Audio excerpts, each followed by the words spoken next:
Tenemos en línea hoy a Marcelo Koenig. Él es abogado, es el secretario general de la corriente peronista Descamisados. Además, autor del libro ¿Qué es el peronismo?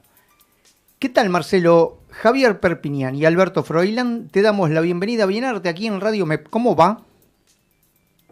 ¿Qué tal? ¿Cómo les va, compañero? Qué bueno estar en un programa que se discute sobre el peronismo. Ah, Me parece ¿viste? buenísimo. Ah, viste, sí, sí, sí. Nosotros ya llevamos un tiempito haciendo esto y nos impulsan un poquito aquellos que nos siguen comentando y debaten en la red. Y la verdad que nos gusta esto, nos gusta porque hay muchas cosas que plantearse y replantearse. Bueno, uno de los motivos, por eso te llamamos a vos, justamente.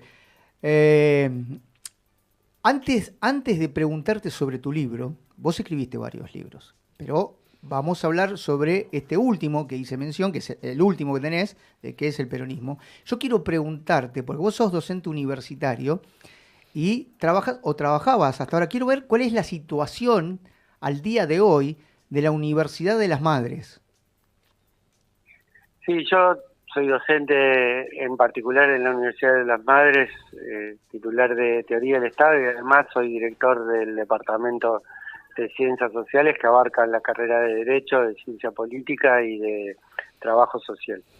La verdad que es una situación muy delicada en la que estamos, porque este gobierno negacionista, este gobierno que reivindica la dictadura militar, eh, ha tomado la universidad prácticamente como un botín de guerra, ¿no? Digamos, como una disputa simbólica y material fundamental para imponer su propia lógica. Y no solamente hace como con el resto de la educación pública, que la desfinancia. Yo doy clase en otras universidades y los docentes universitarios hemos perdido el 30%, si no más, o algunos dicen el 30, otros dicen el 50% de nuestro salario real, ¿no? Porque Mm, nosotros nos han hecho aumentos que no llegan ni a la mitad de lo que llegó la inflación. Eh, claro. pero en particular en la Universidad de las Madres no solamente ocurre esto, sino que hace 9 meses que no cobramos. Y hay en esta persecución ideológica lo que hay es materialmente un ahogamiento financiero. Y como si esto fuera poco, lo que hace Milei, desconociendo que esta universidad, que tiene más de 20 años, se crea en el 2000 como Universidad Popular, después pasa a ser un instituto universitario creado por el Congreso y después, finalmente, en el 2023, es creado también por ley del Congreso como una universidad nacional. Claro. Pero no solamente no la provee de fondos, sino que avasalla su autonomía, su cogobierno.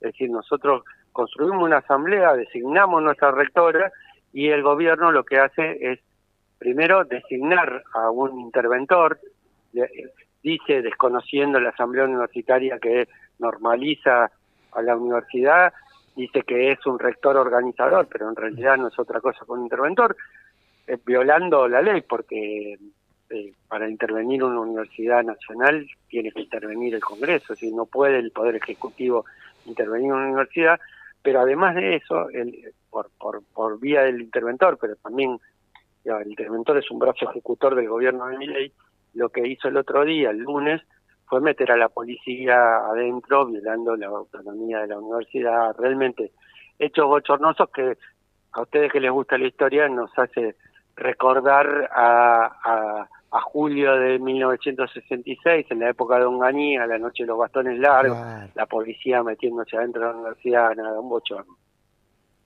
claro. Y a ver, ahora, actualmente, la universidad está cerrada, no dictan clases.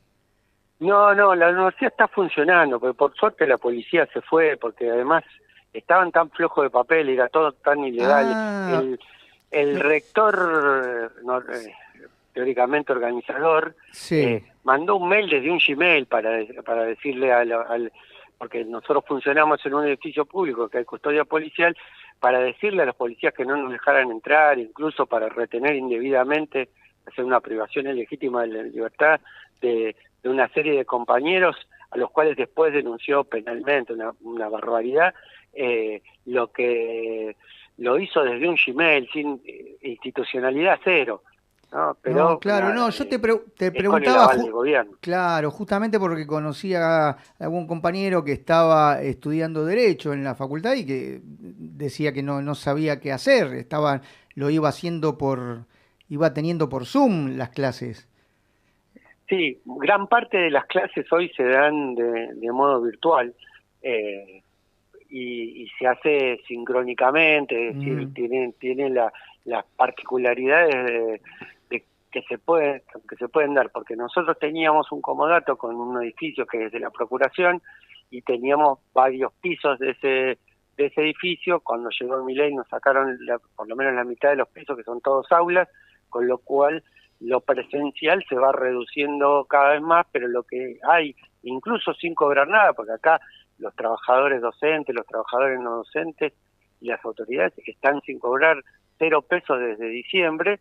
Sin embargo, hay un compromiso educativo de seguir, los estudiantes también se siguen inscribiendo, se inscribieron claro. para este segundo cuatrimestre y seguimos dando las clases por pura voluntad y como podemos, poniendo nuestra internet, nuestra computadora para que pueda seguir dándose el proceso educativo. ¿Y cómo la justicia no acciona? La justicia acciona en contra. Digamos, Claro, hubo varias demandas planteadas, amparos, claro. autosatisfactivas, y determinadas cosas, en donde la justicia, y no puede sorprendernos que la justicia de contencioso administrativo, que es mayoritariamente macrista, resuelva en contra de la continuidad de esta universidad en particular y la educación pública en general. Todavía la cuestión de fondo no está resuelta, hay una causa en donde, pero todas las cuestiones de forma en general Ujú. vienen fallando en Viene contra fallando en o contra. Sí, se abstienen de definirse, declaran abstractas las demandas que hacemos, pero sí. entre medio nadie le exige al gobierno que cumpla con la ley y que nos dé el presupuesto que había sido asignado en su momento al Instituto Universitario Madre de Plaza de Mayo. Sí, yo lo preguntaba como una ironía en realidad, porque sí, lo de la justicia, la verdad que, bueno, lamentable. ¿Vos creés cómo se sale de esto en relación a la universidad? ¿Qué va a ocurrir? Y yo creo que la pelea va a seguir, que el interventor no tiene ningún destino más que chocar contra la resistencia de una universidad que implica en sí misma una decisión política, porque anotarse para enseñar o para estudiar en una universidad que se llama Madre de Plaza de Mayo es un acto estrictamente político, además de un acto académico. Uno elige formarse en esa universidad que es la única de América Latina con perspectiva en derechos humanos y que está asignada por su propia fundación. Esto Claro. fue una idea de Ebe de Bonafini y por su propio nombre, ¿no? Que nos enseña Sí, eso es lo que a, les a molesta, pelear, porque ¿no? toda educación es política. Todo acto Totalmente, educativo ¿no? es político, así Totalmente, que lo que le totalmente. molesta es el nombre. Bueno, Sí, pero nosotros y de dónde elegimos esa viene? universidad por Claro, eso. claro, claro, claro. Y es muy valioso lo que hacen diciéndome esto que vos me estás diciendo ahora que no cobran todo este tiempo, la verdad que la vocación, porque después se les pega mucho a los docentes, ¿no? Que son vagos. No, bueno, Totalmente. triste y lamentable. Bueno, ahora quiero llevarte a este libro eh, este último libro que vos mañana lo venís presentando ya hace rato, pero mañana vas a estar en Avellaneda con el intendente, con Jorge Ferraresi, en la Feria del Libro y el Conocimiento. El libro se llama ¿Qué es el peronismo? Un título que casi nada, diría. ¿Qué es el Sí, peronismo? ¿Cuántas páginas tiene el libro? Es una casi pregunta profunda la que 400. te hago. No, casi 400. Lo que Casi. también te demuestra es que no es fácil, porque siempre me preguntan en las entrevistas, bueno, ¿y qué es el peronismo? Digo, a mí me Claro. llevó casi 400 páginas encontrar Claro, yo por no te iba a algo preguntar parecido eso porque a era una muy respuesta. claro. Yo me parecía, digo, primero le tengo que preguntar cuántas páginas tiene y si es un solo tomo, si vienen otros tomos atrás. No. en todo caso uno puede decir esto es una partecita de lo que a mí me parece que es, digamos, Ajá, está por lo bien. menos de dónde abordarlo, porque el peronismo tiene muchos lugares de dónde abordar. No es un libro de historia, no es un libro sobre historia del peronismo. Yo he escrito de historia del peronismo, pero Claro, vos este escribiste no es muchos un libro de libros. historia del peronismo. Claro, este es, Es un libro de teoría y de filosofía política, para tratar, según, yo creo, y me parece que yo lo que quiero, por eso celebraba que ese programa se discuta sobre el peronismo, porque creo que es una discusión sustancial en la Argentina en general, en todo momento, pero en particular en la Argentina de hoy. Porque yo escribo este libro para que sea un disparador, para que se discuta eso, para que se discuta qué es el peronismo y qué es el peronismo hoy, ¿no? Yo no creo en los dogmatismos, yo creo que el peronismo construyó una doctrina y la doctrina no es un dogma. El propio Perón decía que había que hacer actualización doctrinaria, pero creo que después de ya rodar casi 80 años del peronismo, el año que viene vamos a cumplir 80 años, ujú. el peronismo ya está suficientemente maduro para no dejar que lo expliquen otros qué es, sino explicarlo desde nosotros mismos. Y con todas las disputas de sentido que eso significa, ¿no? Porque no todos concebimos el peronismo de la misma manera. Tal cual. Claro, y en este ensayo que vos pusiste acá en el libro, un ensayo de teoría y filosofía política, ¿cómo explicás también este momento? Porque vos estás contando todo lo que están sufriendo y padeciendo ahí en la Universidad de las Madres, y me parece que eso también es consecuencia de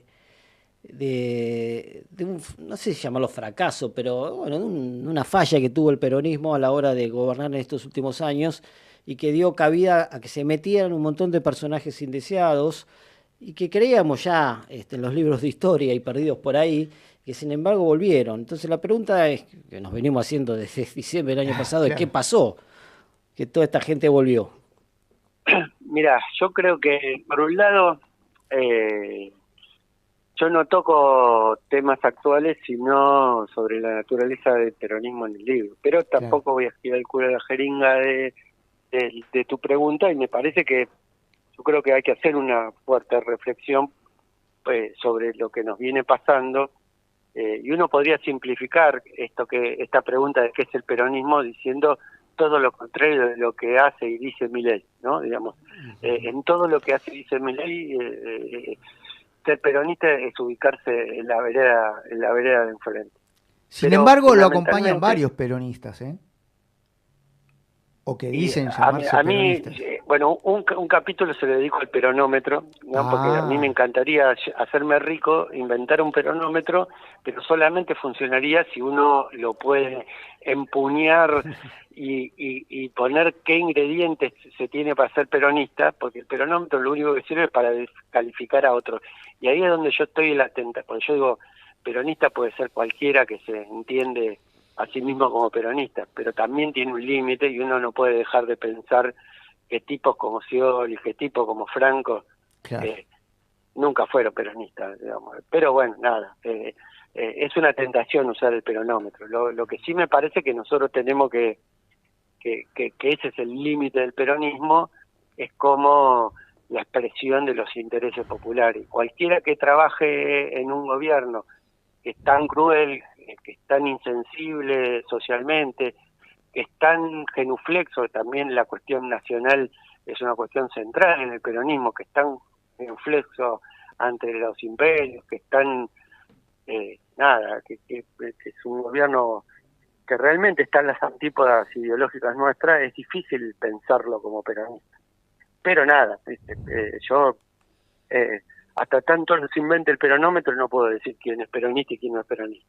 O sea que hay un capítulo, está interesante eso, hay un capítulo del libro que trata sobre el peronómetro, que es una cosa que nosotros, de la que nosotros venimos hablando en varios de nuestros programas, y con solo ver los comentarios de los compañeros que escriben y debaten, pareciera que muchos tienen el peronómetro, ¿no? Le pasa a muchos dirigentes también, que acusan a otros de ser socialdemócrata, progresista, de ser liberal, de ser distintas cosas, de que, a ver, tenemos el caso de que el progresismo en el último tiempo se comió al peronismo. No sé qué mirada tenés en relación a eso, que dicen que el peronismo, esto que preguntaba recién Javier, No sé si se refería justamente a eso, a los personajes indeseables, pero que había como una parte demasiado progre que se había comido al peronismo y que esas fueron las consecuencias, o sea, que Milei es una consecuencia de eso, de esa progresía, digamos.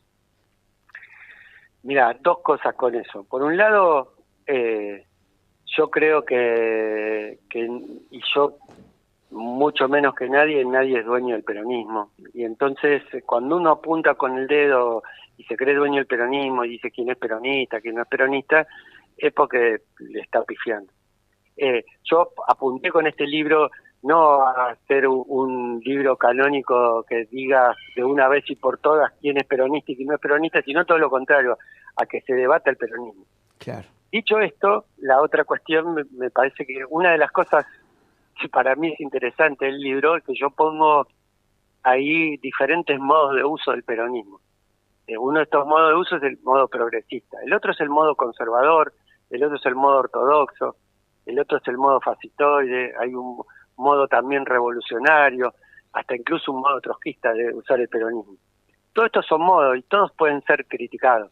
Yo creo que el problema de la Argentina y del gobierno, si me permiten, que es parte del gobierno anterior, que es parte de la responsabilidad de por qué llegamos a este momento, no sé si es tanto el modo progresista, sino que este gobierno fue un gobierno absolutamente tibio. Y yo creo que ni el peronismo, ni el mate, ni el amor pueden ser tibios con tibieza. Claro. Bueno, a mí una de las cosas que ahora, hablando así del libro, que me llamaron la atención y que vale destacar, es este libro llegó a manos del presidente de Venezuela, llegó a manos de Nicolás Maduro. ¿Maduro es peronista? Pues él se considera peronista, creo que dijo eso. Chávez decía, Chávez ya decía, Chávez, claro, Chávez decía que era el primer presidente peronista de Venezuela. Esto es la primera vez en la historia que un presidente latinoamericano reivindica el peronismo, porque en Latinoamérica, en base a una difusión que hizo fundamentalmente la izquierda dogmática, el peronismo y también la embajada norteamericana. Recordemos que el libro azul que escribió Braden para demonizar a Perón fue repartido copiosamente por las embajadas norteamericanas en toda Latinoamérica, porque el peronismo era algo peligroso que podía contagiar, y entonces lo que había que hacer era cortarlo de cuajo, cortarlo en la entrada. Esto fue en el marco de la campaña electoral de 1946, que fue escrito este libro y distribuido copiosamente por toda Latinoamérica. El peronismo es tomado siempre con desconfianza. Yo creo que Hugo Chávez fue el primero en decir esto, ¿no? Un presidente peronista de Venezuela, y de valorizar esa experiencia de peronismo. Y lo que pasó el otro día con Maduro es que un compañero le acercó el libro, y a partir de que él se quedó leyendo el libro encontró algunas similitudes, seguramente también tiene algunas diferencias con el proceso bolivariano en Venezuela, con el proceso de peronismo. Las similitudes son manifiestas, ¿no? Digamos, fueron conducidos y fundados por un militar que tenía una concepción estratégica, que tenía una concepción de patria grande, que tenía la idea de que solamente se puede conducir lo organizado, que tenía la justicia social como bandera. Es decir, que hay muchas cosas de ese proceso que son parecidas. Después está claro que tiene también algunas diferencias. Para marcar solamente una, podemos decir el tema de que en el peronismo el movimiento obrero organizado fue el eje de su estructura originaria, y en el chavismo no lo fue, ¿no? Digamos, de hecho, claro, es una diferencia. No existía un proceso de industrialización previo en Venezuela que sí existió de alguna manera, sí, en la Argentina. Claro, es una diferencia sustancial esa. Sí, no es una cuestión menor. Mirá, Pero a mí me da, para terminar con la pregunta que Sí. me habías hecho antes, sí, a mí me da un enorme orgullo que un presidente haya leído un libro de un humilde militante de la Argentina y que lo nombre y que encima tome y lo explique en el marco de unas elecciones que son las elecciones comunales allá, que es un ejercicio de una democracia plebeya, porque en Venezuela las comunidades deciden algo así como lo que en la Argentina se llama el presupuesto participativo, pero además es mucho más profundo, toman un montón de decisiones esas comunidades de base y que permiten ir construyendo eso que decía dentro de las 20 verdades del peronismo, que la democracia es cuando el gobierno hace lo que el pueblo decide, ¿no? Digamos, y esas consultas populares son una forma de democracia directa y organizada de llevar a cabo esa voluntad. buenísimo. Bueno, el tiempo se nos fue volando. Yo quisiera la última pregunta, no sé, Javi, si vos No tenés sé, algo más no, le quiero preguntar porque me llama mucho la atención el diseño de tapa, viste que las imágenes hablan mucho. ¿Qué quisiste mostrar? Nosotros lo estamos mostrando ahí a la gente, ahora esto se va a ver, así, ahí está. Hay un militante ahí, en cuero, con la imagen, tiene tatuado a Perón, Evita, a la Virgen María, a Cristo, tiene un rosario, ¿no? ¿Qué quisiste mostrar ahí? ¿Qué quisiste decir con eso? Tiene una CGT, también no se ve Tiene en la tapa porque tuve que elegir una, pero en el Ah, costado tiene una CGT porque es un militante de camioneros es un militante de que camioneros, claro. de esa foto. Es del Eh, sindicato, claro.